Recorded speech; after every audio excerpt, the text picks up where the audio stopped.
Bonsoir, Rabat. Il fait chaud là-bas aussi. Bon, manger chez vous, vous voyez comment j'ai chaud justement. Déjà, vous mangez le KFC, on n'entend plus bien. Bonsoir, Rabat. Bonsoir, président. Bonsoir, Rabat. Bonsoir, Rabat. Mon frère, si je peux me permettre. Bonsoir dans la cuisine. Quand tu parlais des inondations, puis j'en ai déjà parlé avec les bien-aimés ici dans le groupe, en vue de prier. Et bon, je vais profiter du canal pour que si ça peut arriver à d'autres frères et sœurs qui nous écoutent en fait. Il y a, je crois, 2 ans de cela, il y avait une soirée dans lequel j'étais dans une maison. Bon, c'était pas une maison que je connaissais, mais quand je revois l'architecture, c'était vraiment l'architecture de Ramballo qui entoure partout, tout ça. Et j'étais assise, il y avait un monsieur de moi qui parlait, il était en train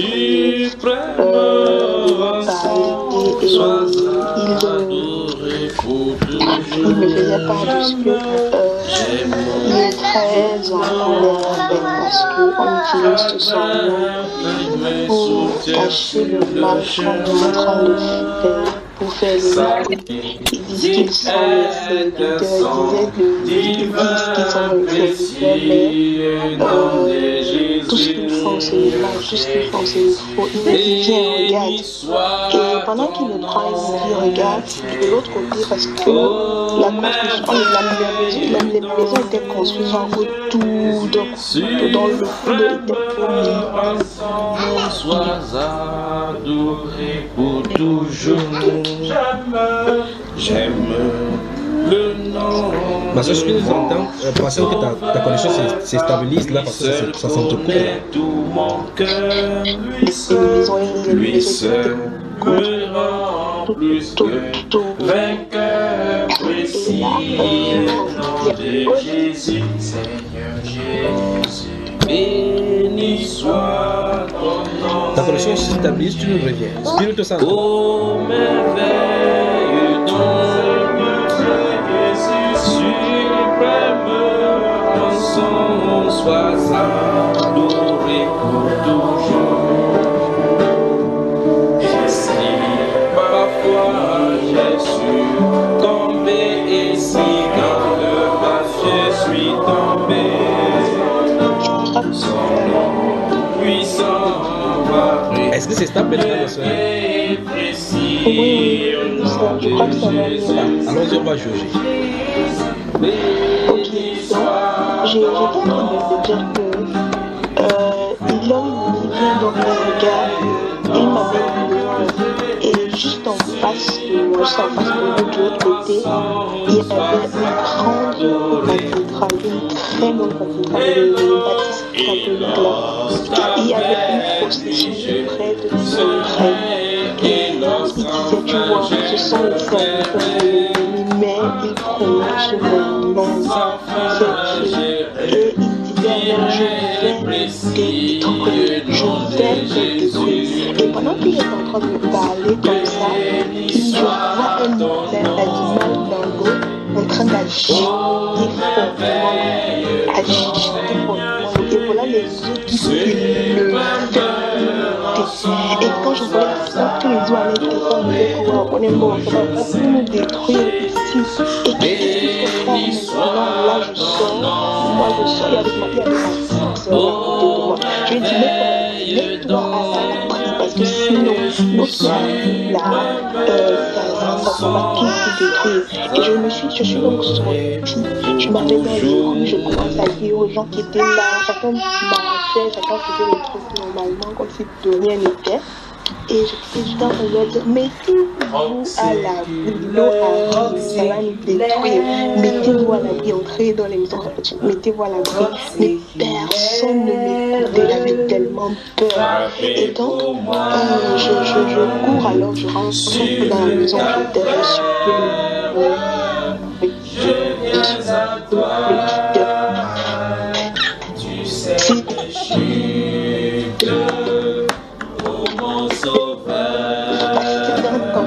je t'en prie, un peu de temps. Peut-être que vous pouvez parler, moi je voulais entrer ici, mais quand je suis arrivée, il me l'a fait je crois que ça, comment l'année dès la fin de l'année dernière, justement, j'étais en train de prier. Et là, je reçois un terme par l'esprit.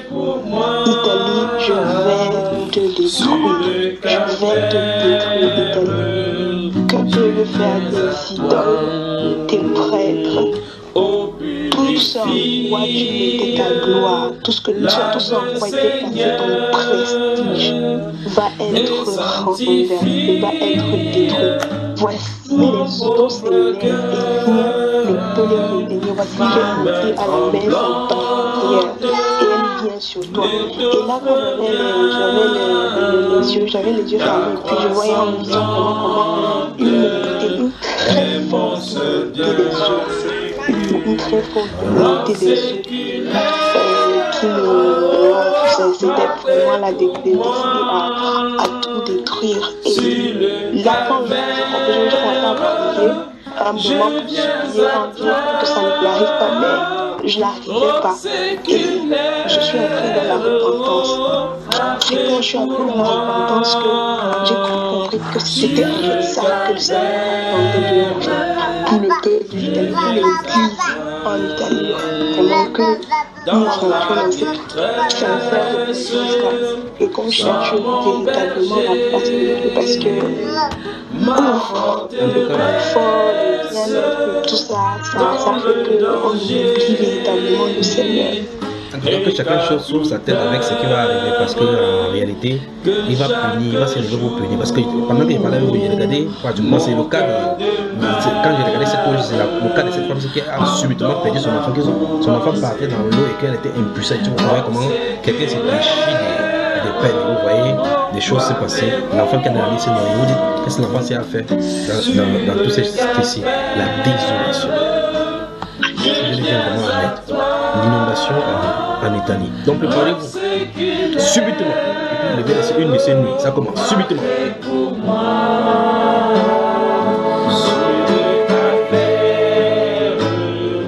Je viens à toi sur le calvaire. Je viens à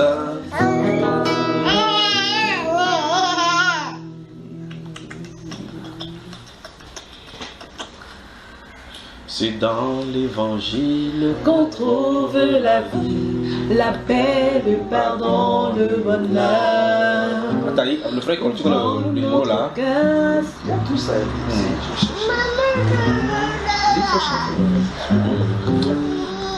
c'est dans l'évangile qu'on trouve la vie, la paix, le pardon, le bonheur.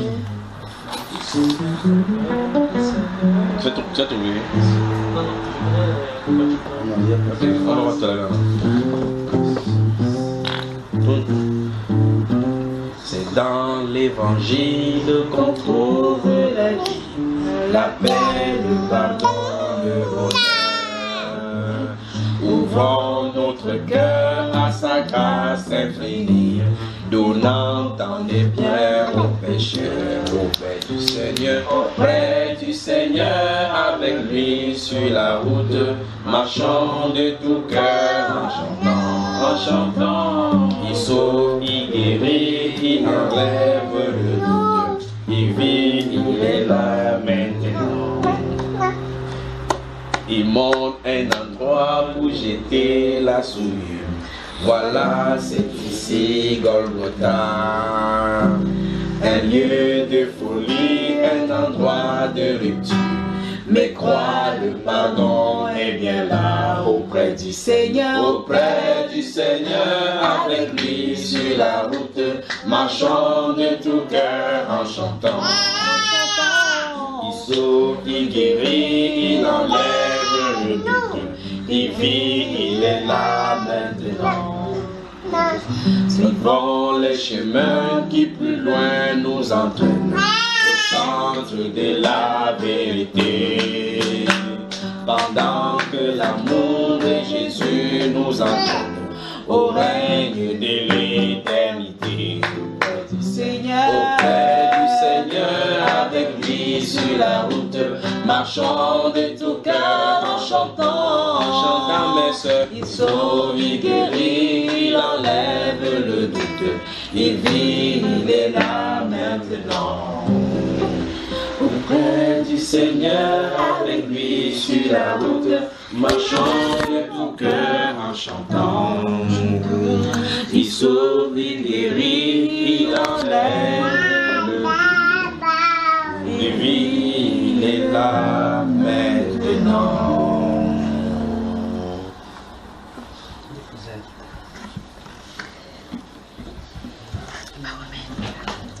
Guerre au péché, guerre à tout esclavage, enfant de Dieu, debout soit un soldat.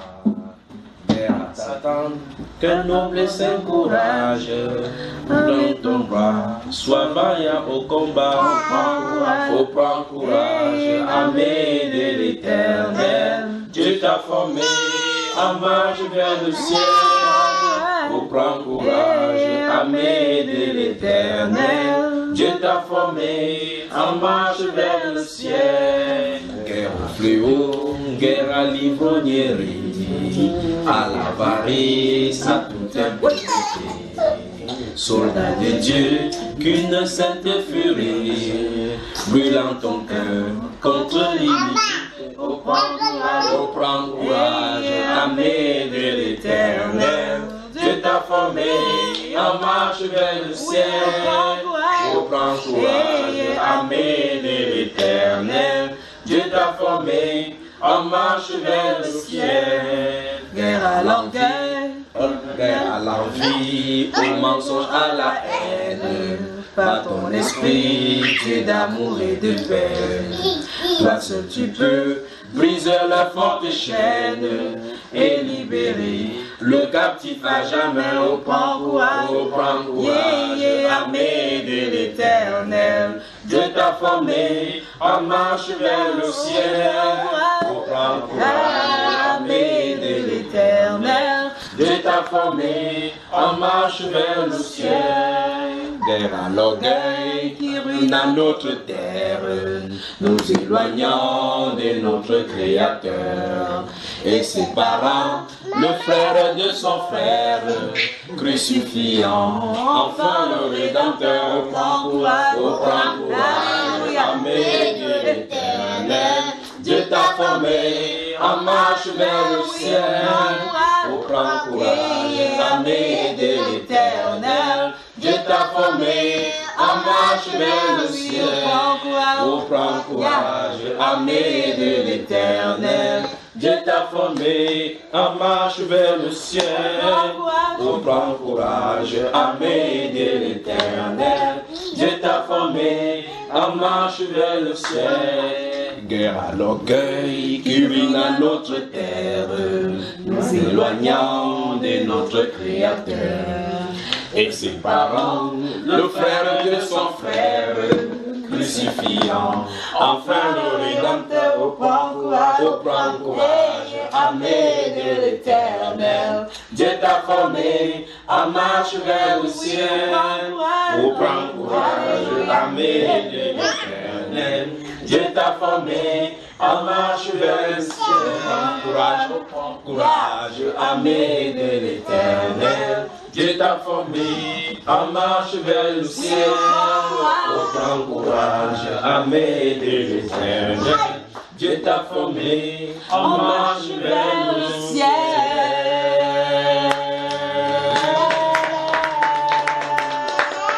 Amen, amen, amen. Amen.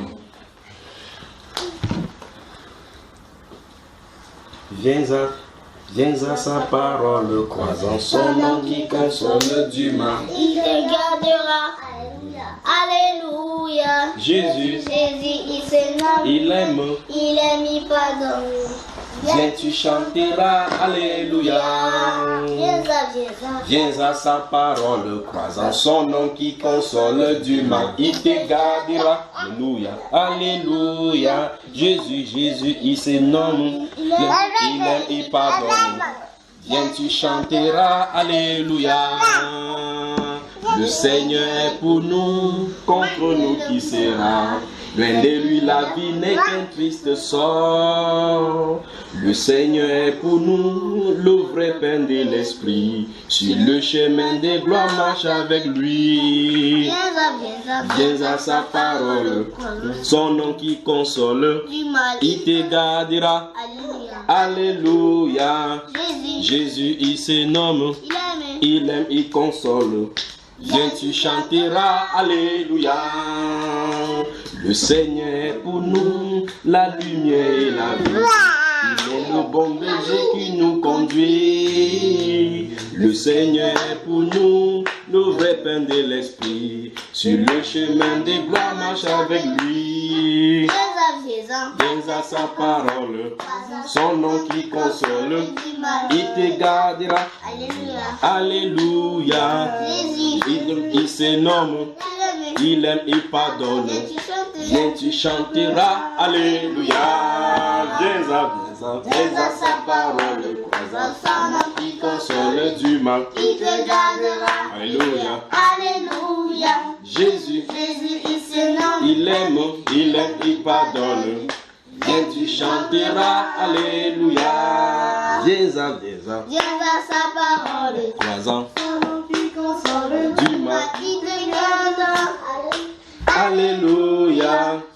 Jésus, il se nomme, il aime, il pardonne. Viens, tu chanteras, alléluia.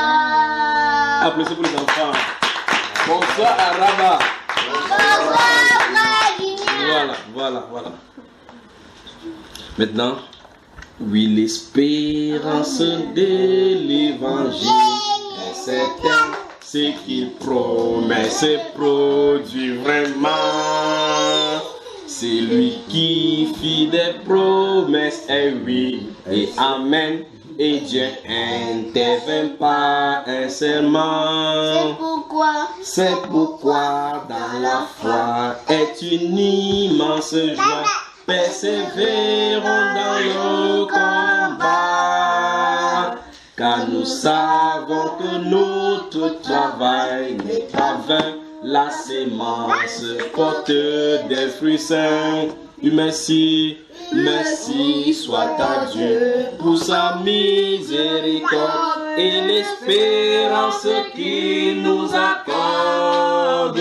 Puisque Jésus, son Fils, ressuscita des morts, rien ne pouvant retenir son corps. La nature divine, son épouse l'obtint, oui, l'abondance de ses vertus. Pour que sans ride ni tache, mais pur et saint, nous soyons présentés à Jésus. Cette œuvre, Dieu l'a commencée dans notre vie. Par lui, elle sera accomplie. Non dévale que la foi et la patience et la vivante et ferme espérance. Oui, merci soit à Dieu, sa miséricorde et l'espérance qu'il nous accorde. Puisque Jésus, son Fils, ressuscita des morts, rien ne pouvant retenir son corps. Oui, la nature divine, son épouse l'autel, oui, l'abondance de ses vertus.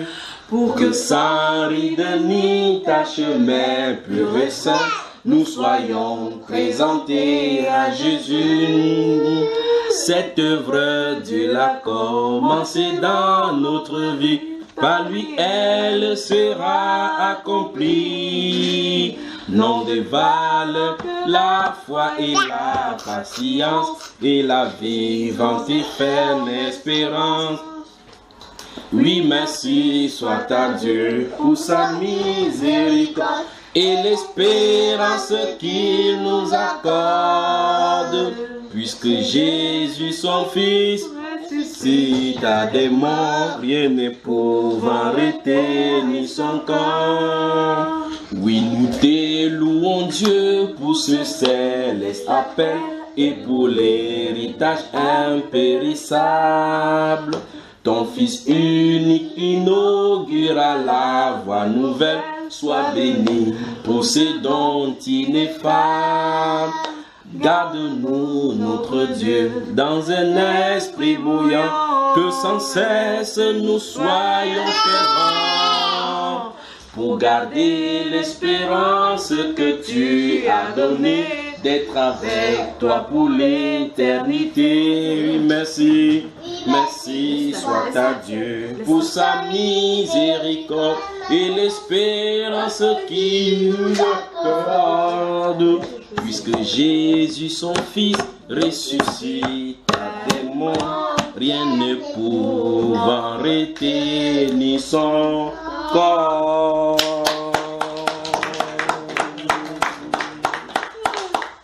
Tu es fatigué, toi? Non. On va chanter un peu. Encore. On ne paye pas seulement pour... On ne se fatigue pas. Ok, on ne se fatigue pas. Dis homme de Dieu. Homme de Dieu. Nous sommes sur Bamba Iba en direct. Nous sommes sur Bamba en direct. Le monde t'écoute. Le monde t'écoute.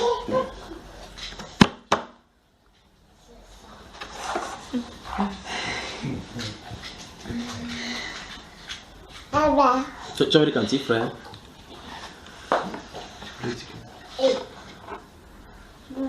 Bon, on va essayer de chanter quelques cantiques. D'abord, on va chanter ce cantique qui dit: la voix du Seigneur m'appelle, prends ta croix et viens suis-moi. Je réponds, Sauveur fidèle, me voici, je suis à toi jusqu'au bout, jusqu'au bout, je veux te suivre dans les bons et mauvais jours. À toi pour mourir et vivre, à toi Jésus pour toujours. Mais le chemin du calvaire est étroit et périlleux. C'est un chemin solitaire, difficile et ténébreux. Jusqu'au bout, je veux te suivre dans les bons et les mauvais jours. À toi pour mourir et vivre, à toi Jésus pour toujours. Il faut quitter ce qu'on aime, savoir être mal jugé, endurer l'injure même du monde, être méprisé. Jusqu'au bout, je veux te suivre dans les bons, les mauvais jours. À toi pour mourir et vivre, à toi Jésus pour toujours. Oui, perdre sa propre vie, consentir à n'être rien, n'avoir qu'un seul désir, d'aimer Jésus, le seul bien. Jusqu'au bout, je veux te suivre dans les bons, les mauvais jours. À toi pour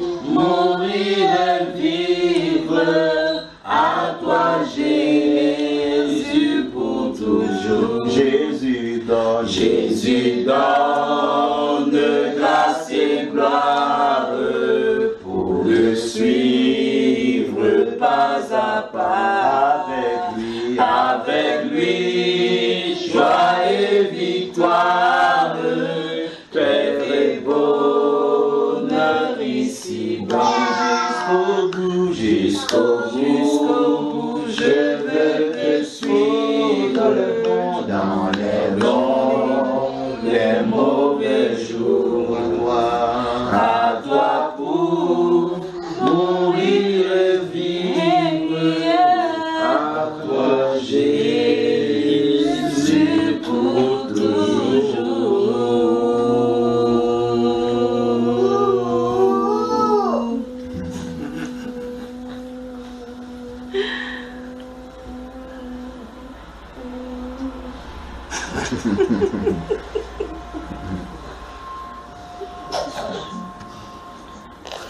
Que le Seigneur soit béni. Amen. Et pendant que nous sommes en train de chanter, il y a un sujet, une pensée qui m'est venue, qui fait actualité. On a perdu beaucoup de frères par rapport à cette situation. La migration. La migration. Migration, l'exode. L'exode. Oui. La migration. Que ce soit la migration, mais c'est surtout la migration. Pas des conditions parce que la migration irrégulière, on ne veut pas dire. Mais c'est le cantique qui m'a conduit homme de Dieu. C'est juste pour essayer d'être les frères, parce que je sais que j'allais vous recevoir, j'étais plus prêt à écouter. Mais c'est souvent bien de temps en temps que moi aussi j'écoute et que j'apprenne aussi. Oui, vous m'avez accordé la parole et nous avons chanté jusqu'au bout, je veux te suivre. Et c'est surtout dans la même pensée qui a été véhiculée dès le départ que nous sommes jusqu'à présent. C'est la question du pourquoi. Et le Seigneur seul sait pourquoi on a insisté pour arriver jusqu'à ce sujet qui est la migration clandestine ou la migration irrégulière, comme nous pouvons le dire. Nous avons perdu beaucoup de frères, beaucoup de sœurs. Et dans la migration clandestine, donc nous travaillons, surtout j'ai fait l'expérience, j'ai travaillé à Médecins du Monde avec eux, on s'est écouté, on connaît bien leur situation. Et jusqu'à présent, Dieu a accordé la grâce à mon épouse de faire un certain suivi avec certains qu'elle rencontre. Et dans l'histoire, lorsqu'elle raconte comment est-ce qu'ils sont venus jusqu'au Maroc, ce sont des gens qui certaines fois ont vendu même des terrains de leurs parents. On a vendu des terres, on a vendu des animaux pour que la personne puisse venir, dans l'espérance que lorsque la personne arrive en Europe, et la personne pourra en réalité travailler et faire retourner cet argent. Et nous avons dit jusqu'au bout, et malheureusement, ça arrive que des fois c'est un cadavre au bord de la mer, non pas au bord de la mer africaine, au bord de la mer jeté loin, on ne trouve même pas ce corps. Tout ça, c'est une tristesse absolue. Maintenant, qu'est-ce qui pousse les gens à l'immigration clandestine? Et devons-nous les condamner avant tout lorsqu'on voit les choses de manière sociale? La pauvreté, certains c'est la guerre. On parle de pauvreté, on peut comprendre certaines fois c'est la pauvreté extrême. Et depuis la nuit des temps, l'homme a toujours migré pour pouvoir survivre. Donc, lorsqu'il y a eu soit des réchauffements, lorsqu'il y a un climat qui est trop froid, l'homme migre vers un lieu pour aller vers un autre. Je n'aime pas parler de... Pour moi, l'homme n'a pas, pas d'instinct. Donc, c'est l'intelligence de survie que Dieu a accordé à l'homme de s'adapter au nouveau milieu. Maintenant, si on parle d'immigration clandestine ou bien irrégulière, c'est parce que la réalité, on a mis certains principes qui font que ça devient irrégulier. Parce qu'avant, l'homme migrait, on ne pouvait pas parler de migration irrégulière. Maintenant, dans ce monde que nous sommes, où ce sont des gens qui sont injustes qu'on voit triompher certaines fois. On voit quelqu'un qui n'a pas connu le Seigneur, mais on voit des photos que la personne publie sur sa page Facebook pendant qu'il est en Europe, et en réalité ça stimule encore les gens à partir.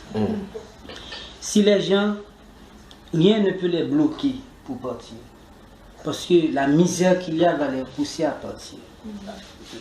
Les difficultés de la vie vont les pousser à partir. Mais je suis sûr et certain, il y a une seule chose qui peut bloquer cela, c'est l'espérance vivante. C'est la vie de Dieu déposée en eux qui fait que cette migration vers l'Europe sera changée en migration vers le ciel. C'est passé par clandestinement. Clair. Comme gage, comme le Saint-Esprit qui est sur nous, comme sceau, comme gage de notre rédemption, ce sera et en toute égalité. Bon, il y a une chose qui est claire, c'est que on pouvait dire que bon, la terre appartient à Dieu. Donc ce qui nous donnerait une toute liberté en tant que créature et enfant de Dieu d'aller où nous voulons. Maintenant, si nous croyons que, et même lorsqu'on lit la Bible, et Dieu aussi a participé à ce qui est traçage d'un plan d'une zone à une autre. Lorsqu'il va prendre l'eau et Abraham il va délimiter la zone qui est pour Abraham. Quand les enfants d'Israël arrivent à Canaan, il va délimiter. Donc Dieu l'a fait, et si maintenant Dieu qui a permis à ce qu'il y ait des autorités qui établissent des barrières, des principes, donc dire que c'est Dieu qui a créé la terre, on peut aller partout, pour moi c'est aller aussi à l'encontre de la parole qui est l'autorité qui est établie. Donc c'est pas pour moi un tout. Et ça me donne pourquoi je suis venu là-dessus. Donc dans le pourquoi que nous sommes en train de poser, parmi toutes choses, nous avons vu l'espérance que nous avons. Des fois on peut se plaindre, on peut dire des choses qui peuvent toucher le cœur de Dieu, attrister le cœur de Dieu, disant il nous a oubliés, il nous a quittés. Lorsque nous disons ça, nous mettons en doute et la fidélité de Dieu. Une chose qui s'est passée avec Naomi. On va lire Ruth, le chapitre 1er.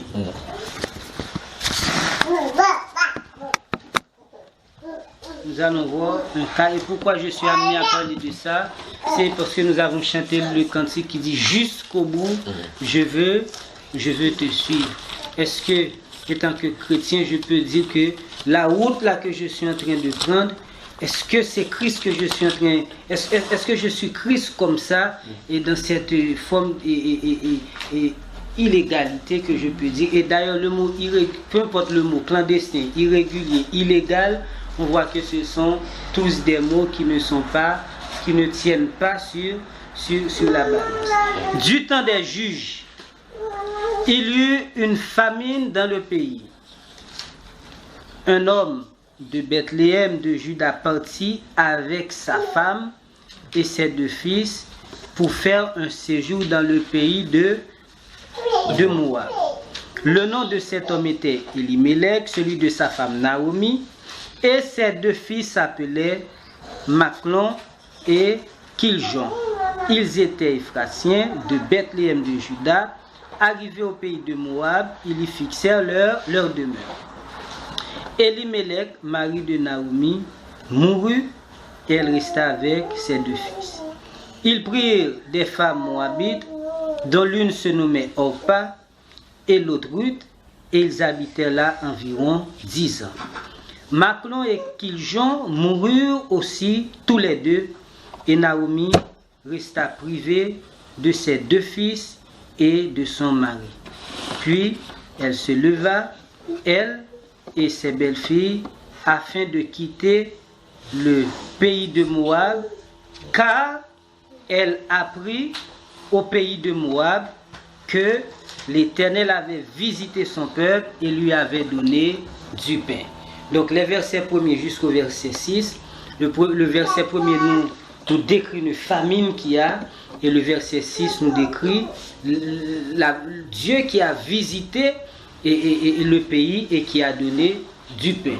Donc, et il s'est installé pendant une période de 10 années, qui fait que, est-ce qu'il fallait avoir en réalité la patience pour 10 années? Encore et on ne sait pas à quel moment ça c'est doit ça la s'arrêter. question. Donc, on ne sait pas le plan de Dieu, et très souvent je dis merci à Dieu parce qu'on ne sait rien de ce qui adviendra. Sinon, on pourrait se sentir trop Dieu. On pourrait vouloir faire les choses par nous-mêmes, mais Dieu soit béni parce qu'il nous limite certaines choses, qui nous donne toujours d'aller à ses pieds, d'implorer son secours et de pouvoir dire, je lève mes yeux vers l'Éternel, d'où me viendra le secours. Le secours me vient de l'Éternel qui a fait les cieux et la terre, parce que nous ne savons rien. Et c'est lui qui est notre sabbat, c'est Jésus-Christ qui est notre repos. Et lorsque nous sommes en lui, il nous décharge de tout poids. Donc, ne dit-il pas, venez à moi, vous tous qui êtes chargés et fatigués, je vous donnerai du repos. Et il donne le repos extérieur, je le crois bien, et il donne aussi le repos du cœur, le repos de l'âme. Donc, c'est pour nous montrer un cas où, à cause d'une famine qu'il y a, on se précipite, on se lève. Et c'est dans ce pays qu'elle va perdre son mari, ses fils, et voilà comment c'est passé. Après 10 ans, retourner encore parce que là, l'Éternel avait visité. Donc, ce qui les a poussés à quitter, si je reste dans le texte, donc c'était la famine qui fait, parce qu'ils vont retourner parce qu'ils ont appris que l'Éternel a donné du pain. Est-ce que c'est la famine qui nous oriente? Est-ce que c'est des difficultés qui doivent nous orienter? Est-ce que c'est des barrières de la vie qui doivent nous pousser à prendre une direction? Ou bien c'est Dieu lui-même qui est celui qui doit nous donner toute direction qu'il faut. Et il y a un passage que nous avions partagé récemment, c'est m'est venu encore, et le passage de Genèse, la séparation de l'eau et la séparation d'Abraham. Genèse, le chapitre 13. C'est un passage que j'aime beaucoup.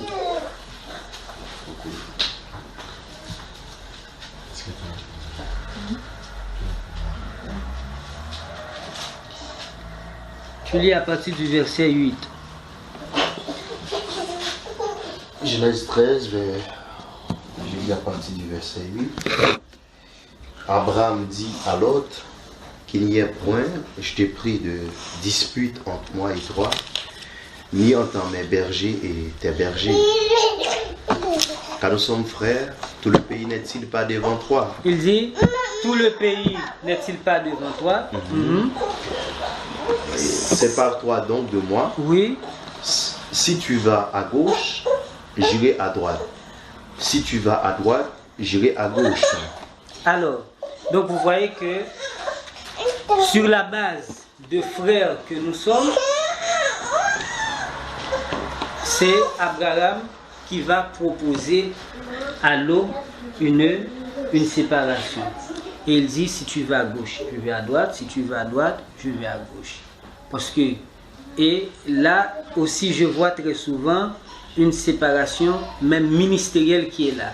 Parce que derrière cette séparation, que l'un d'entre eux, c'est parce qu'il y avait des bergers qui étaient en train de se battre. Au lieu que les bergers se battent, les bergers, vous êtes frères, nous sommes frères, et vaut mieux d'éviter cela. On arrive à une séparation malgré nous, juste parce qu'il veut conserver ce lien de parenté qu'il y a, bien sûr, avec nous. Et lorsque nous lisons dans le verset 10, il est clairement dit dans le verset 10 que l'eau leva les yeux.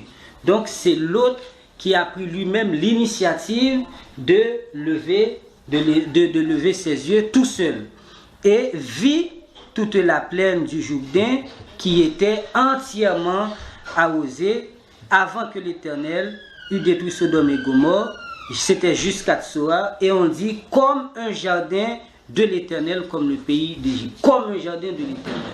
Donc parce que lui, il s'est levé les yeux il a vu de loin comme un jardin de l'Éternel et il a pris carrément cette direction. Comme ça, Mais on voit Europe, comme le paradis de on viendra. Mais ce qui me plaît, c'est dans le verset 12, et l'eau choisit pour lui toute la plaine du Jourdain. Je suis au verset 11, et il s'avança vers l'Orient. C'est ainsi qu'ils se séparèrent l'un de l'autre. Vous allez voir l'homme de la foi, comment est-ce que lui, il s'est comporté par rapport à ça. Non. Jusqu'à présent, nous avons Abraham, nous disons homme de la foi, mais c'est à partir d'Abraham que nous pourrions, et dans l'évidence, le dire. Cependant, j'ouvre cette parenthèse pour nous faire comprendre comment l'homme de la foi, l'homme qui compte sur Dieu, l'homme qui était dès le départ choisi par Dieu, comment lui, il s'est comporté. Abraham habita dans le pays de Canaan.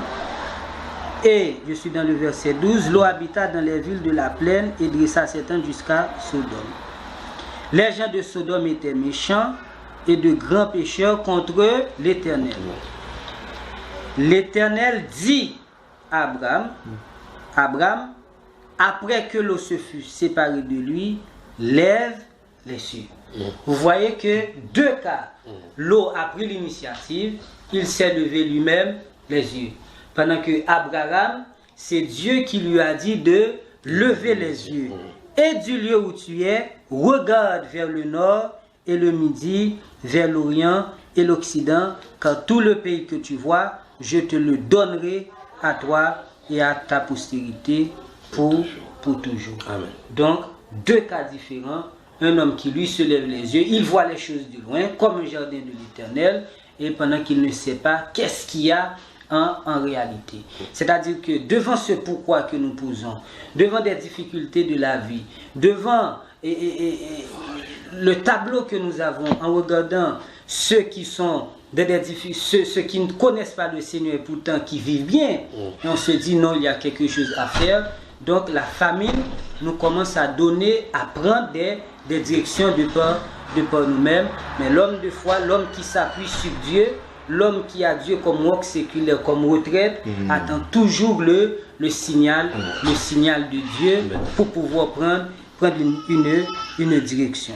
Donc, ça veut dire que aussitôt, ce qui s'est passé, dans les deux cas, une famine pendant 10 ans, pendant qu'il pensait que à Moab, je vais bien réjouir avec mon fils, avec mes petits-fils, et pourtant la réalité a été tout autre chose, parce que c'est pas la famine qui doit nous orienter, c'est pas le chômage qui doit nous orienter, c'est pas une révocation qui doit nous orienter.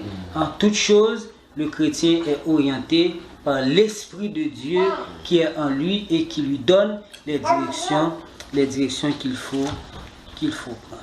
Amen. Donc, c'est pour nous dire que malgré les difficultés de la vie, je suis sûr et certain que suivre Christ, lorsqu'on rencontre avec Christ, lorsqu'on a une espérance vivante, lorsqu'on a une voix qui est en nous, lorsqu'on a découvert Matthieu le chapitre 6 qui nous dit de n'avoir aucune crainte, parce qu'il fait comparaison. Et ce que j'aime dans Matthieu le chapitre 6, on voit le Seigneur Jésus-Christ qui cherche des arguments pour nous convaincre. C'est-à-dire qu'il ne dit pas seulement, donc je prendrai soin de vous, ne vous inquiétez de rien. Mais il donne des arguments, il insiste, il cherche à nous convaincre. C'est un Dieu merveilleux. Il cherche à nous convaincre afin que nous puissions rester appuyés, reposer sur lui et sur lui seul. Il dit, bon, n'est pas craint. Mais il prend des exemples. Il dit, regardez les oiseaux des champs. Ils ne s'aiment pas. Quand je lis ces choses, frère Junior, j'ai envie de... Pourquoi j'étais pas là à écouter ça directement? Donc, comment il le dit, comment il cherche à convaincre ses disciples. Écoutez mes enfants, et les oiseaux des champs, vous valez plus qu'eux. Ils ne travaillent pas, ils ne moissonnent pas. Mais le Père qui est dans les cieux, il prend soin de... Regardez les herbes. Il cherche à les convaincre afin que les disciples, afin que ceux qui le suivent puissent rester et appuyer appuyer sur lui. Donc, puisque nous sommes au Maroc, on parlait de Gibraltar, qui est surtout à Oujda, il y a la frontière qu'on a parlé, donc sur bateau, environ, je ne sais pas, 1 heure de temps, environ, c'est déjà l'Espagne. Et c'est-à-dire que, donc, on les rencontre très souvent, mais nous avons rencontré aussi des frères, et maintenant je dis des frères, mais qui étaient venus et dans ce passage pour passer, mais ils ont fait rencontre avec le Seigneur. Certains sont retournés chez eux, certains se sont régularisés ici, et maintenant ils veulent plus aller là. Ça veut dire quoi? Ce que le monde est en train de faire, on utilise des stratégies. On utilise des stratégies dans le monde social. Donc c'est-à-dire certaines font ceux qui veulent retourner volontairement, on leur donne de l'argent pour aller au pays, pour aller investir, on fait des formations. Ils prennent l'argent, ils portent, après ils reviennent. Puisqu'on est dans la route pour finir. Clair. Donc ça veut dire que la solution pour stopper cela, c'est la sainte vocation. C'est Christ qui est en nous, qui change notre destination en immigration clandestine, en migration légale pour le ciel. Et là, personne ne pourra faire obstacle. Et c'est ce qui est bien. Il n'y aura pas des anges qui pourront faire obstacle. Il n'y aura pas des démons qui pourront faire obstacle. Parce que nous avons un sceau, quelque chose qui nous a scellé, qui nous donne accès en la présence de Dieu. Il n'y aura pas des policiers maritimes, il n'y aura pas des militaires, on n'aura pas besoin de passeport, de visa. Nous avons clairement, parce qu'il n'y a pas de noyade là-bas. Clairement, et nous avons le Saint-Esprit comme gage. Donc c'est pour encourager tous ceux qui m'écoutent et qui veulent prendre ce chemin. Et très souvent on prend ce chemin avec des enfants. Et je sais la réalité dont je parle. Certaines viennent ici mais tombent exactement enceintes au Maroc. C'est-à-dire qu'on attend à ce que, avant les 9 années, ou bien quand l'enfant est petit, pour passer. Parce que quand la femme est enceinte, ou bien quand il y a un enfant, donc il y a plus de privilèges. C'est-à-dire qu'on enfant, on part avec des enfants 1 année, 2 années pour aller juste traverser. C'est-à-dire que c'est même pas la pensée.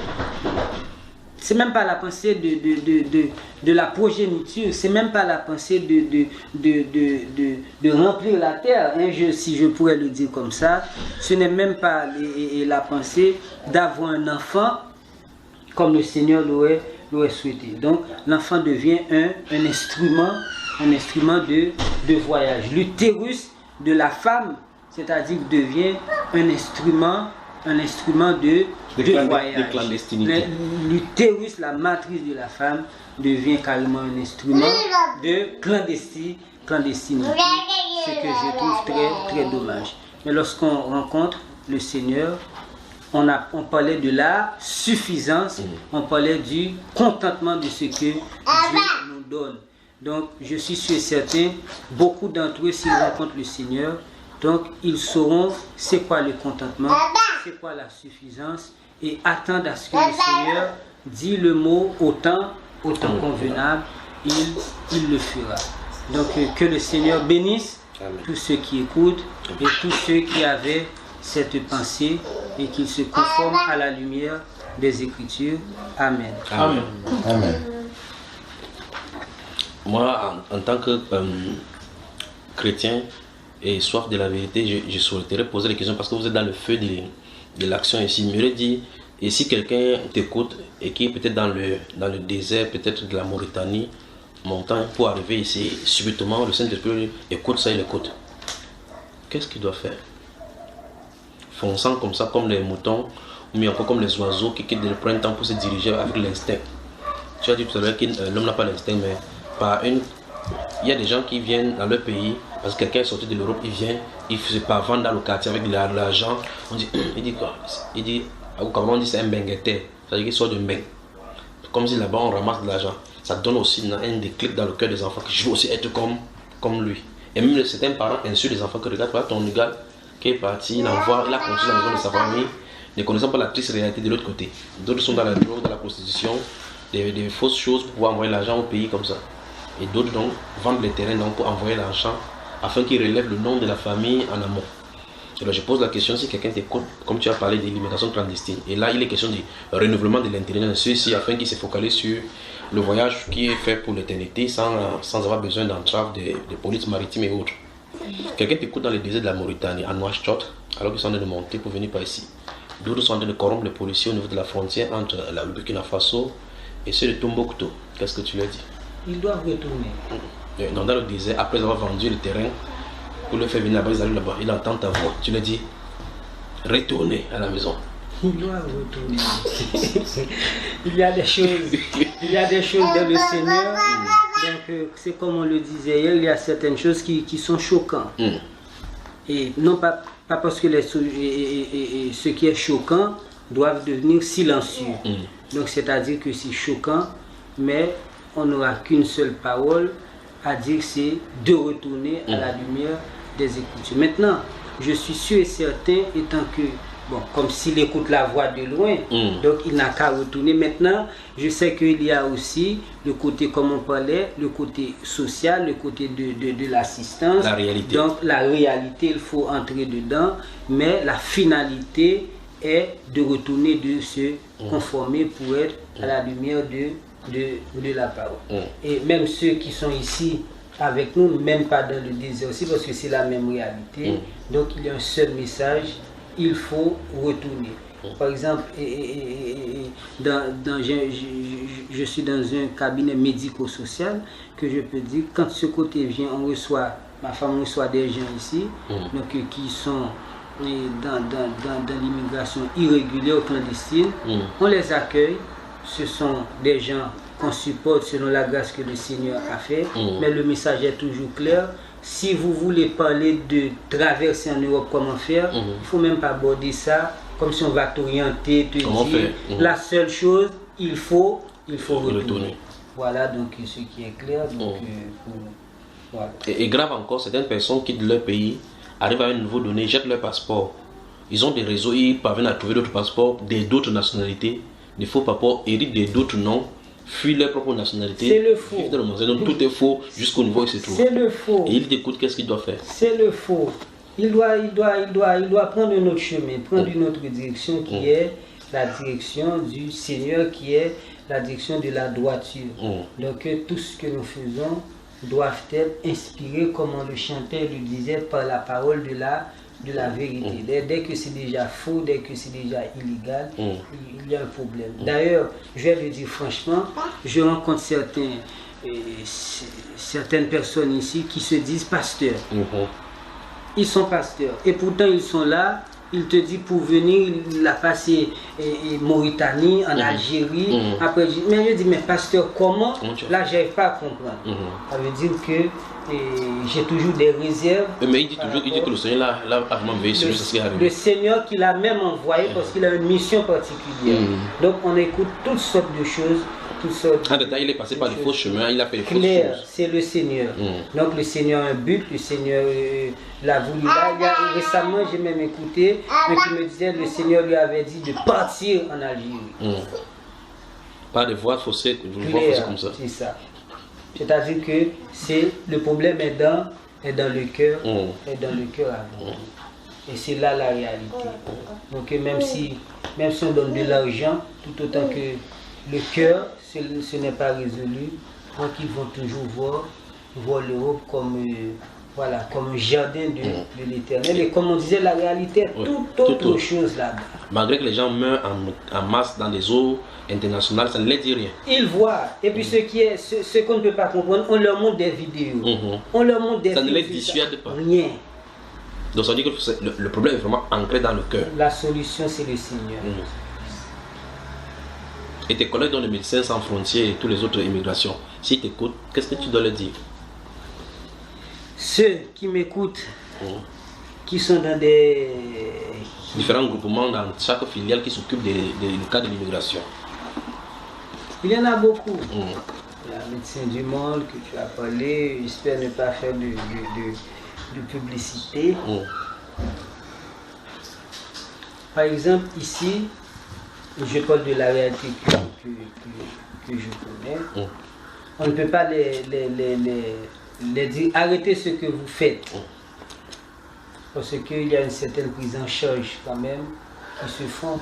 Par exemple, des fois, ils arrivent après avoir traversé les forêts, je peux dire, des fois des maladies, et ils sont là, ils font un travail social, ils les prennent en charge, les soigner, leur donner à manger, leur donner un hébergement d'urgence.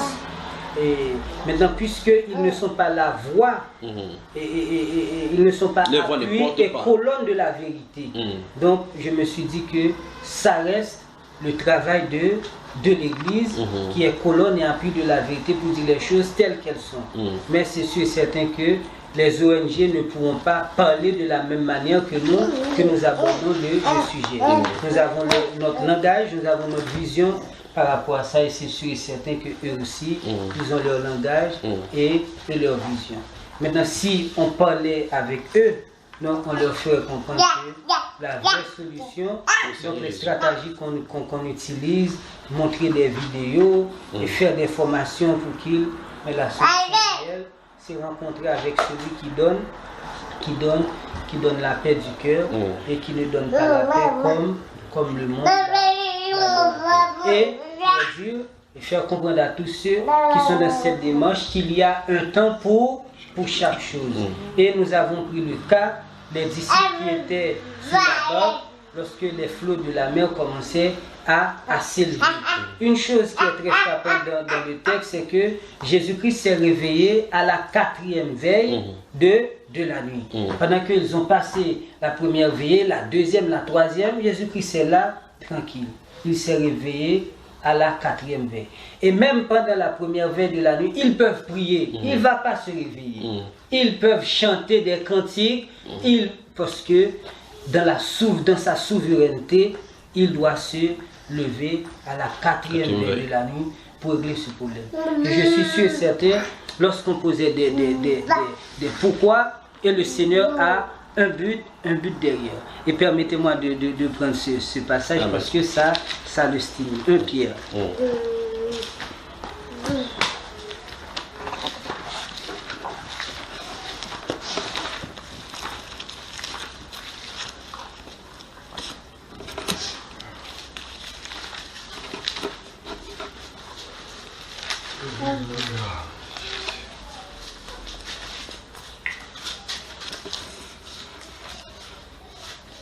Nous lisons 1 Pierre, parce qu'on a abordé le sujet. Vous allez voir, ce sera comme Éphésiens 1 que nous avons lu aujourd'hui, le début à partir du verset 3. Béni soit Dieu, le Père de notre Seigneur Jésus-Christ, qui, selon sa grande miséricorde, nous a régénérés pour une espérance vivante par la résurrection de Jésus-Christ d'entre les morts, pour un héritage qui ne peut ni corrompre, ni souiller, ni flétrir, lequel vous est réservé dans les cieux. À vous qui, par la puissance de Dieu, êtes gardés par la foi pour le salut prêt à être révélé dans les derniers temps. C'est là ce qui fait votre joie, quoique maintenant, voilà ce mot qui me frappe beaucoup quand je lis ce passage, puisqu'il le faut. C'est-à-dire, on n'a pas le choix. Donc, puisqu'il le faut, vous soyez attristés pour un peu de temps par diverses épreuves, afin que l'épreuve de votre foi, plus précieuse que l'or périssable, qui cependant est éprouvé par le feu, ait pour résultat la louange, la gloire et l'honneur lorsque Jésus-Christ apparaîtra. Alors c'était à nouveau pour insister sur le mot « il le faut », puisqu'il le faut.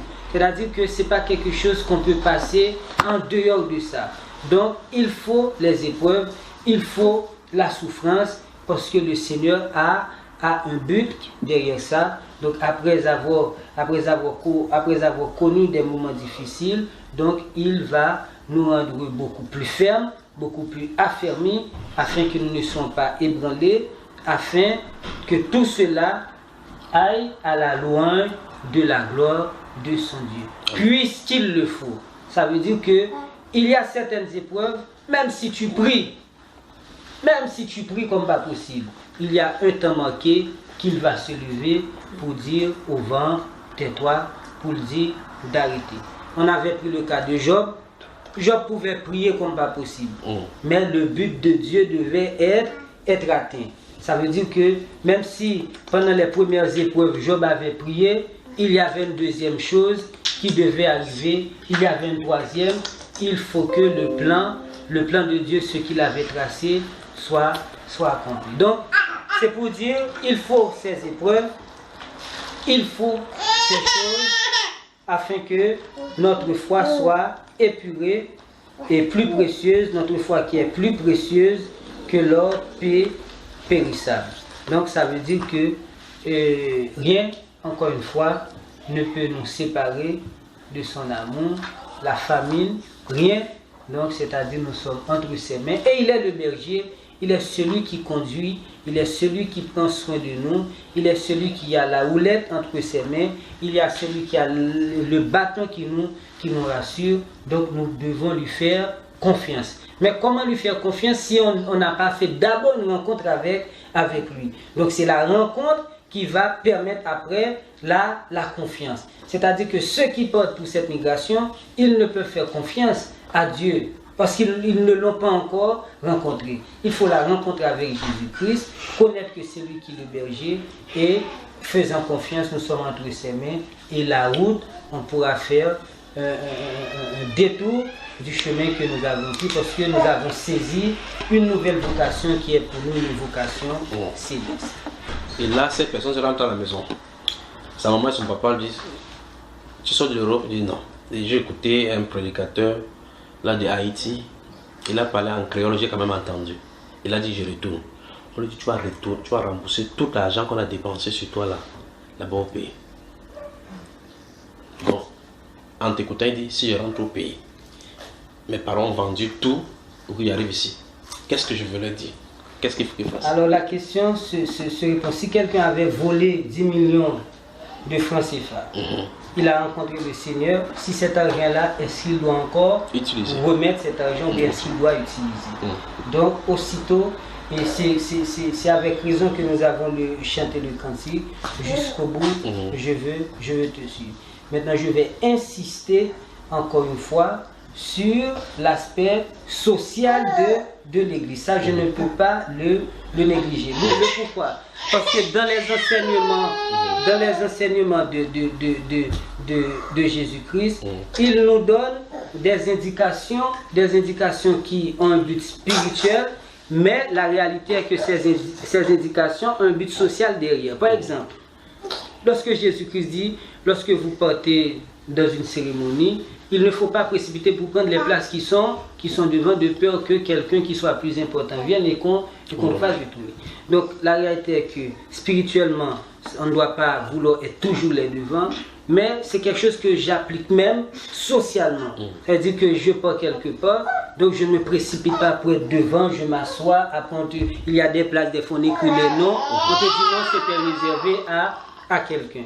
C'est-à-dire que même socialement, il y a une façon de pour dire que cet argent que la personne doit remettre, donc comme la personne écoute ma voix de loin, maintenant l'Église aussi a pour responsabilité de pouvoir apporter un certain soutien, quelqu'un qui a fait rencontre avec le Seigneur, qui a accepté de faire ce détour pour le nom du Seigneur, c'est-à-dire que le nom du Seigneur que l'Église porte, et je pense que l'Église peut assister, prendre la responsabilité, assister cette personne. Mais non pas lui dire retourner et on lâche la personne, on n'a pas besoin de savoir qu'est-ce qu'il va faire, etc. C'est encore le mettre dans une situation plus difficile, d'épreuve que probablement Dieu ne lui a pas lui-même mis parce que nous sommes bien sûr là. Donc c'est-à-dire qu'il doit remettre et avec, j'insiste, étant qu'avec l'assistance des bien-aimés de l'Église, donc pour pouvoir et soutenir la personne pour cela. Amen. Amen. Que le Seigneur te bénisse, frère. Amen. Je crois que les frères sont satisfaits également. Que Dieu te bénisse. Amen. Amen, frère, merci pour les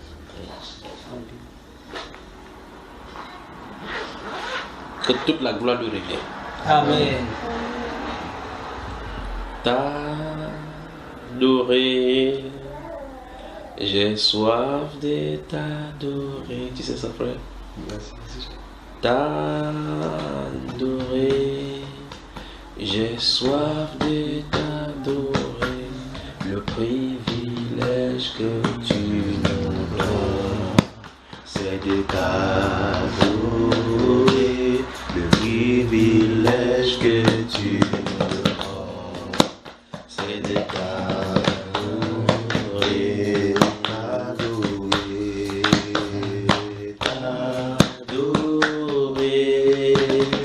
j'ai soif de t'adorer, amen, t'adorer,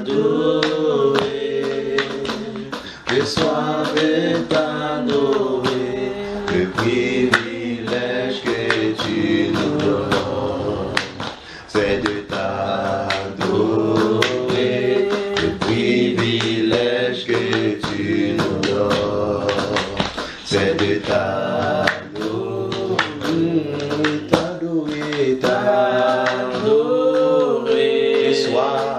J'ai soif de t'adorer, amen, t'adorer, j'ai soif de t'adorer, le privilège que tu nous donnes, amen, amen, c'est de t'adorer, le privilège que tu nous donnes, c'est de t'adorer.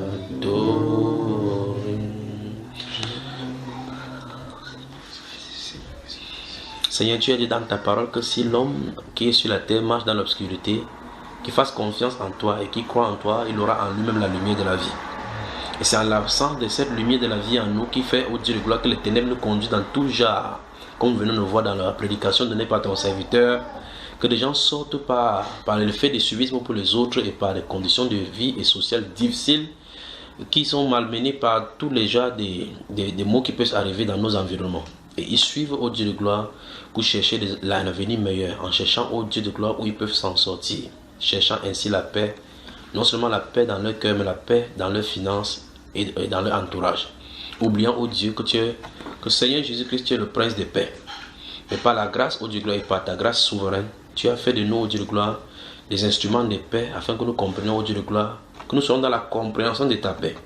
Ce soir, tu nous as interpellés également afin que nous comprenions et tournons nos regards dans cette direction et voir, essayer de comprendre dans le cœur de ceux-là ce qui les pousse à l'aventure. Nous avons compris, au Dieu de gloire, que l'Église a un pas important, sinon crucial, à jouer dans cette direction. Donne au Dieu de gloire de réaliser cela, de comprendre cela, au Dieu de gloire, que c'est ton interpellation à cette heure, au Dieu de gloire, où les gens meurent et les familles en souffrent, au Dieu de gloire. Les gouvernements sont dépassés. Malgré les moyens militaires, au Dieu de gloire, scientifiques qu'ils mettent en place, ils sont tellement dépassés. Et les gens également sont dépassés par des fléaux qui courent ça et là les continents. La famine, la peste, Dieu de gloire, la pauvreté extrême. Et les gens cherchent leur avenir meilleur. Mais c'est en toi. Tu as dit quiconque se confie en toi ne sera point confus. Donne à tous ceux qui nous écoutent, ô Dieu de gloire, de se confier en toi, quand c'est en toi la vie. C'est toi, ô Dieu de gloire, qui ouvre les portes, qui ferait un chemin là où il n'y en a pas et qui ouvre les chemins dans le désert. Donne au Dieu de gloire de comprendre, ô Dieu de gloire, que si sur la terre, ce n'est pas de courir derrière le matériel, mais d'avoir la course pour le ciel. Le ciel, le royaume de Dieu. Merci pour cette interpellation ce soir. Je prie au Père que tu bénisses les uns et les autres, en commençant par le vase que tu as utilisé ce soir. Je prie que tu le bénisses, que tu le remplisses et que tu lui donnes au Dieu de gloire d'ouvrir la bouche et de parler selon qu'il doit parler selon toi au nom de Jésus. Je prie au Dieu de gloire pour les oreilles qui seront attentives. Je prie que tu ancres ces paroles et ces instructions dans le cœur de quiconque t'entendra. Que ton nom se soit élevé. Au nom du Seigneur Jésus-Christ. Amen. Amen. Que Dieu vous bénisse. Amen. Merci frère.